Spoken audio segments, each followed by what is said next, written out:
mjafton të agjerohet vetëm nata e Kadrit.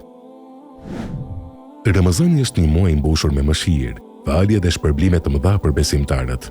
Gjatë këtij muaji, muslimanët në mbar botën agjerojnë nga agimi deri në perëndimin e diellit, duke kërkuar kënaqësinë e Allahut dhe duke shpresuar në faljen e mëkateve. Por ndër të gjitha ditët dhe netët e Ramazanit, ekziston një natë shumë e veçantë që ka një vlerë të jashtëzakonshme, nata e Kadrit. Kjo natë përmendet në Kur'an si një natë që është më e mirë se 1000 muaj. Kjo do të thotë se adhurimi i bërë në këtë natë ka një vlerë të madhe, sikur njeriu të kishte adhuruar për më shumë se 80 vite. Për këtë arsye, shumë njerëz përpiqen ta kërkojnë këtë natë dhe të kalojnë kohën në lutje, namaz dhe përkujtim të Allahut.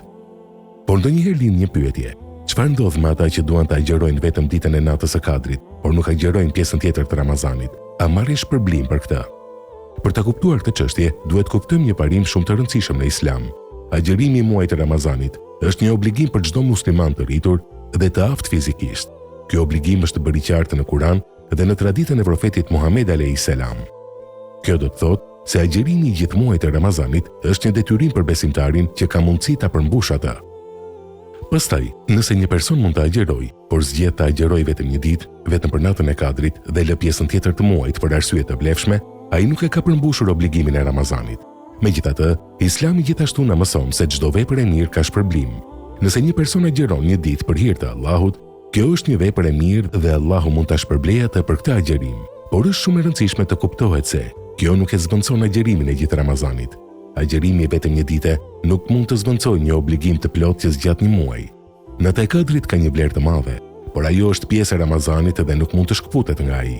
Për këtë arsye, dietarët e Islamit kanë teksuar se besimtari duhet të përpiqet të agjerojë gjithë muajin dhe të kërkojë natën e Kadrit brenda këtij muaji, sepse shpërblimi i vërtetë i kësaj nate lidhet me ata që kalojnë netët e Ramazanit në adhurim dhe përkushtim.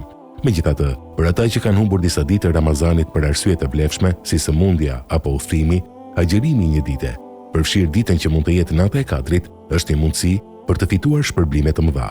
Por edhe në këtë rast, ata duhet i kompensojnë ditët e humbura pas Ramazanit. Mesazhi i vërtetë i natës së Kadrit nuk është vetëm një ditë agjerimi. Mesazhi i saj është përkushtimi, lutja dhe kërkimi i faljes nga Allahu. Profeti Muhammed alayhis salam i këshilloi besimtarët që ta kërkojnë këtë natë në netët teke të 10 ditësit të fundit të Ramazanit.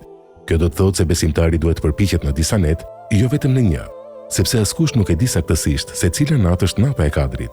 Në fund, mesazhi është i qartë: mos e kufizo adhurimin vetëm në një ditë apo një natë. Ramazani është një muaj tërë mëshire dhe faljeje. Çdo ditë e tij është një mundësi për të fituar shpërblim dhe për t'u afruar më shumë me Allahun.